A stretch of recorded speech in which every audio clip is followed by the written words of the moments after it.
Trader Joe's is not restocking 6 of its most popular foods until 2027. Not because of a supply glitch, because of something much bigger, and it's already showing up on the shelves right now. A contact of mine works inside Trader Joe's regional distribution. She tracks what gets ordered, what gets cut, and what quietly disappears before anyone says a word. She's flagged problems like this twice before, and she's been right both times. Last month, she called me about 6 specific categories. I spent 2 days verifying everything against USDA data, import records, and trade reports. It all checked out. Every number in this video comes from a public source you can check yourself. None of this has made the news yet. Here's what's coming, starting with the one that almost didn't make her list, and ending with the one that's going to hit the most households. Let's get into it. Number 6. Canned and jarred tuna. I want to start here because this one almost didn't make the list at all. We were wrapping up the call. Marissa had walked me through 5 categories, and I was already planning my next shopping trip. Then she stopped and said, completely unprompted, "There's one more thing, the canned seafood situation. That one is going to blindside a lot of people." I asked what was happening with tuna. She said, 2 major suppliers got hit at the same time. And one of the problems has nothing to do with tariffs. Here's the number that puts everything in context.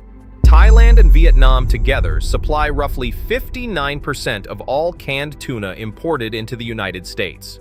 Thailand alone holds 48.5%. Vietnam holds another 10.8%.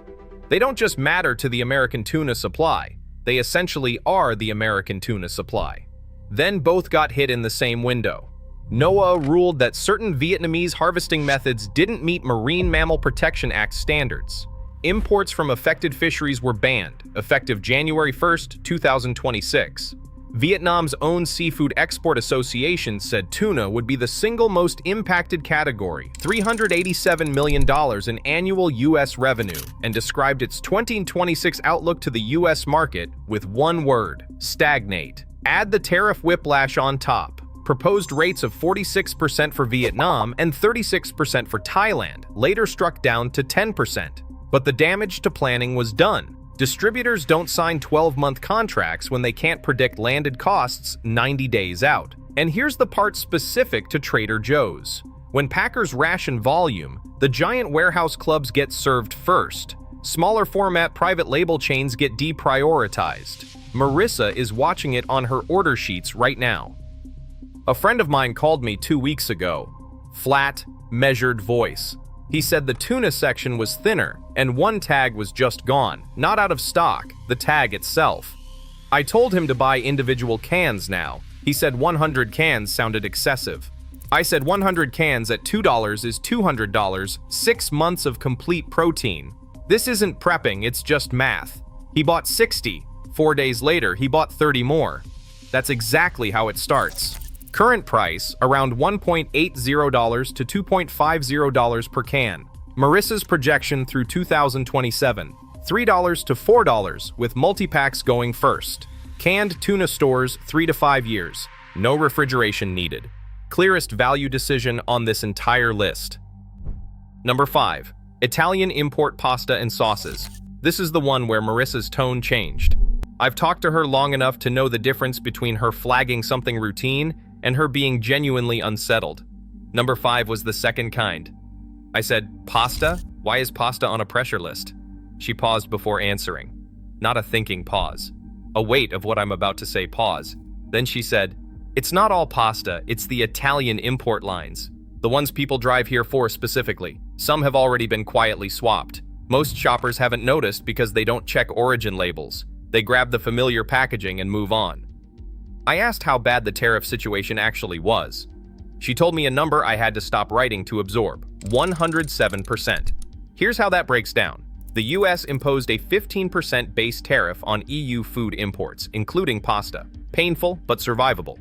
Then, starting January 2026, 13 of Italy's largest pasta exporters were hit with a 91.74% anti-dumping duty stacked directly on top. Combined effective rate, roughly 107%. Now, everything I'm showing you today is just one section of a much bigger list. I put all 150 items into one reference: what disappears first, exactly how much to store, and the 12 things you should never waste money on. If you're watching this on a TV or a computer, just grab your phone and scan the code on screen right now. It takes you straight there, or it's the first link in the description. Think about what that means at the import level. The landed cost of a box of Italian pasta can more than double before it ever reaches a store. Before freight, before handling, before any margin at all. The tariff alone costs more than the pasta. For a chain built on affordable imported staples, the options are simple. Eat the cost, raise the price, or quietly swap the source. Marissa says the swaps are already running. By the time someone notices their pasta looks different, she said, the replacement has been on the shelf for 6 weeks. A friend of mine named Claire tracks unit costs on everything she buys. She does not get caught off guard at a grocery store. Last month, she texted me out of nowhere. My pasta isn't there. Different shelf spot, different label. She asked if it was a packaging update. I told her it was the opening phase of a swap and to buy extra now. She called me dramatic. 5 days later, one text. It's completely gone. Not dramatic, just accurate. Current price is roughly $1.50 to $3 per bag. Marissa's projection for Q4 2026. Noticeably higher prices on surviving import lines or full origin replacement. Buy multiple shapes. Get the lasagna sheets, most underrated item here. Sealed and dry, pasta holds 2 years past the printed date. Number 4. Extra virgin olive oil. I thought this one was behind us. When Marissa brought it up, I actually interrupted her. Spain had a strong recovery in 2024. The headlines all said the crisis was over. I assumed we'd moved past this. She stopped me before I finished the sentence. Spain recovered in 2024. It's 2026 now. One good harvest doesn't fix a structural tariff problem that shows up on my dock every single week. Here's the part of the story most people never heard. Spain and Italy together produce roughly 70% of the world's olive oil. The 2022 and 2023 droughts were catastrophic, back to back. Prices more than doubled in some markets. Then Spain's 2024 harvest came in strong, production up 66%, and most consumers read the headline and moved on. But Portugal's harvest fell 20% in late 2025. Italy's own competition authority opened an investigation into how supermarket chains are squeezing growers on price. That's a structural problem, not a seasonal one. Then the US tariff landed on top of everything. A 15% base rate on EU food imports, with olive oil sitting right in the middle of it. Prices were already up 25% year over year before the tariff even took effect. A bottle that used to cost $10 is tracking toward... Here's the detail that puts the severity in perspective. At the peak of the crunch, Spanish supermarkets were locking olive oil inside security cases. Italian authorities reported robberies of oil shipments. When that's happening at the source, you get a clear picture of the pressure further down the chain. Marissa made one observation I keep thinking about. Nobody panic buys olive oil the way they panic buy paper goods. So when it tightens, no one notices until they're standing in front of 2 options where there used to be 6. No viral moment, no coverage, just fewer choices, quietly, until the shelf looks different and nobody remembers when it changed. That's the quiet shortage, and it's already underway. Current price, $9 to $13 per liter bottle. Marissa's projection for late 2026, $15 to $18. Buy 2 or 3. Cool dark cabinet, away from the stove. 18 to 24 months of shelf life, and you'll rotate through it naturally because you cook with it every week. If any of these have caught you off guard so far, drop which one in the comments. It genuinely helps me understand what most people are still missing. Number 3. The European cheese case. I pushed back harder on this one than anything else Marissa raised. The cheese section is practically the identity of the entire store. People plan parties around it. It's not an occasional treat for most regulars. It's half the reason they walk in. I said, "You can't seriously be putting the cheese case on this list." She didn't argue. She just drew a distinction I hadn't thought about. "Nobody's walking away from the cheese program," she said. "The program stays. What changes is what fills it. The origin, the wedge size, the actual product. When a tariff makes a preferred supplier unsustainable at the price people expect, the cheese doesn't leave the case. It gets replaced by something technically similar from somewhere else, and people always figure it out, even when they can't immediately say what's different. Here's the trade reality behind that. The 15% tariff on EU food imports catches French brie, Italian Parmigiano, Spanish Manchego, the entire import backbone of that case. And unlike pasta, there's no clean domestic swap. Protected origin cheeses legally cannot be made anywhere else.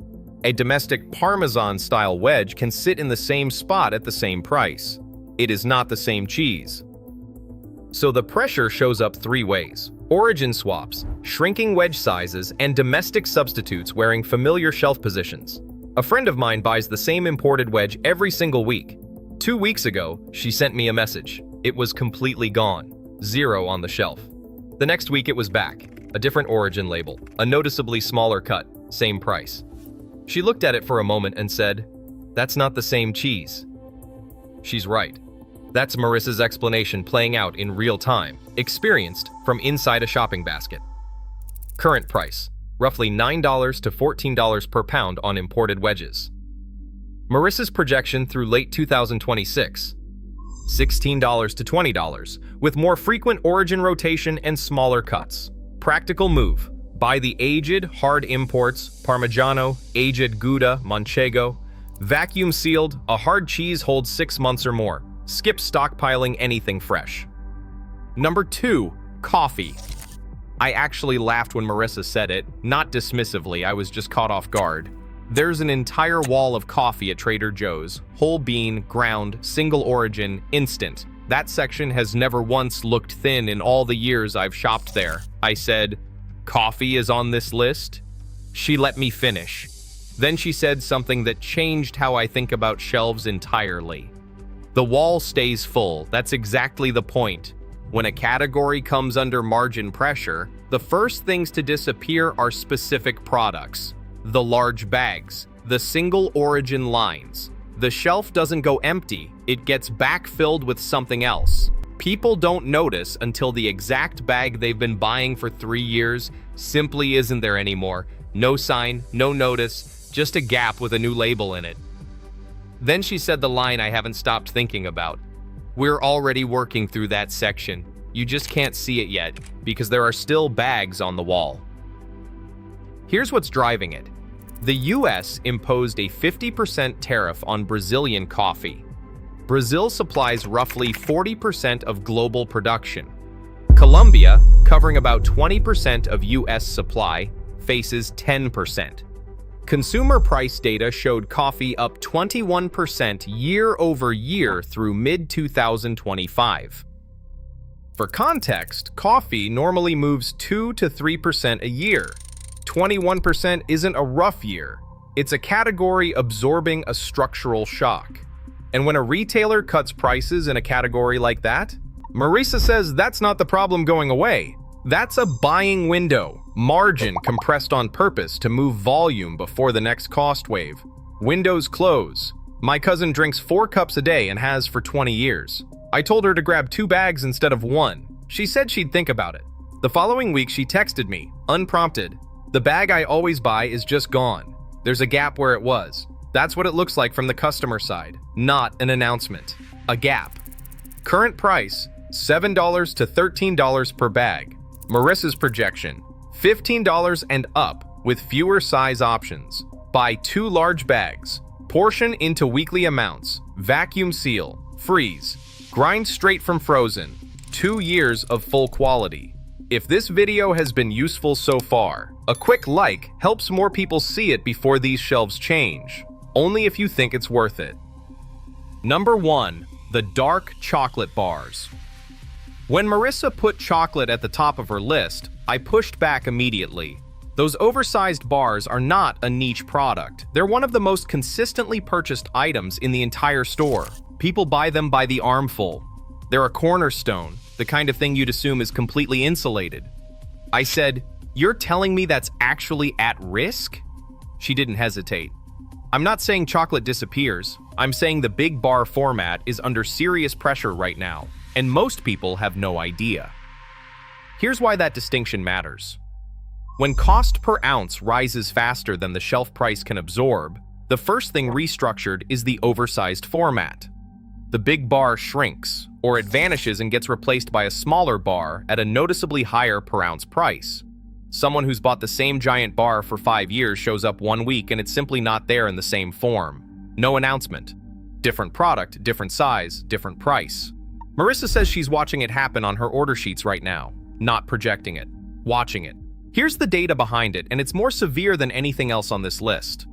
Ivory Coast and Ghana together grow roughly 60% of the world's cocoa. Both have suffered multiple consecutive failed harvests, crop disease, brutal weather, and aging trees producing less every season. Cocoa futures didn't just rise, they hit all-time records, trading at multiples of their historical range through 2024 and 2025. And here's the part that makes it structural. You can't restock cocoa in a quarter. A new cocoa tree takes 3 to 5 years to produce. The supply answer is measured in years, not shipping schedules. Major chocolate makers have already been shrinking bars and reformulating industry-wide. A neighbor of mine, practical guy, family of 5, drove to 2 stores last month hunting the big bars. Found them at the second store. Called me from the parking lot. I told him to buy 4 and freeze them. He bought 1. That's the decision people make while the shelf still looks okay. The shelf is not going to keep looking okay. Current price, around $2.50 to $3.50 per large bar. Marissa's projection for 2027, $5 to $6 if the big format survives at all. Chocolate keeps 12 months or more, sealed, cool, and dark. If you see them, buy them. Here's what you do now. Before Marissa got off the call, she said one thing I want to pass along exactly as she said it. Stop waiting to see it on the news. By the time it's on the news, the shelf is already different. She's right. So here's a practical plan, broken into 4 weeks, so it doesn't feel like one big financial hit. Week 1, olive oil and chocolate. These two have the steepest confirmed price trajectories of everything we've covered. Pick up 2 or 3 bottles of olive oil. Cool, dark cabinet, away from the stove. Then grab 4 of the big chocolate bars if your store still has them. Seal them, keep them cool, and they'll hold a year or more. That's the entire task for week 1. Weeks 2 and 3. Coffee and cheese. Buy 2 large coffee bags. Portion them into weekly amounts. Vacuum seal each portion and freeze. Pull straight to the grinder from frozen. For cheese, focus only on the aged, hard imports. Parmigiano, Manchego, aged Gouda. Vacuum sealed, they hold 6 months or more. Skip anything fresh. Combined cost for this stretch runs roughly $60 to $90. That's one restaurant dinner traded for months of supply on 2 categories under real pressure. Weeks 3 and 4, pasta and tuna. Buy the Italian import pasta while it's still on the shelf at today's prices. Multiple shapes, and don't skip the lasagna sheets. You can break them down into any format you need later. For tuna, spread the buying across 2 or 3 trips instead of clearing one shelf at once. 50 cans per trip. 100 minimum for a household. Total cost across all 4 weeks. Roughly $150 to $250. Less than 1 dinner out per week for a single month. One rule applies to everything on this list. Cool, dark, dry storage. Write the purchase date on every package the day you buy it. Oldest stock to the front, newest to the back. Rotate as you use it. And watch the shelf tags. When a product is on its way out, there's no announcement. The tag just changes or quietly disappears. If you see a last chance style marker or a blank strip where a staple used to be, take what you reasonably need and don't wait. It will not be there next week. One honest caveat: Marissa could have some of the timing wrong. Supply chains are complicated systems. Tariffs get renegotiated. New suppliers emerge. Trade deals shift. I'm not telling you every shelf will look different by the end of summer. Here's what I am telling you. Every single item on this list costs more today than it did 12 months ago. Every one of them. That's not a forecast. That's a documented price trend across 3 years of public data. Buying now rather than later is the smarter financial decision regardless of what happens next. Even in a best-case scenario where no shortage ever materializes, you're spending money you were going to spend anyway. You're just spending it earlier at a lower price. The trade data describes this pressure in percentages and import volumes. Marissa describes it in order sheets and blank shelf tags. They're talking about the same thing from different sides of the same building. Most people won't know any of it is happening until they're standing in front of a gap where their product used to be. At that point, the window is closed. The new price is the only price. We don't panic. We just pay attention a little earlier than everyone else. That's the whole game. So, which one of these 6 are you picking up first? Drop it in the comments. I read every single one.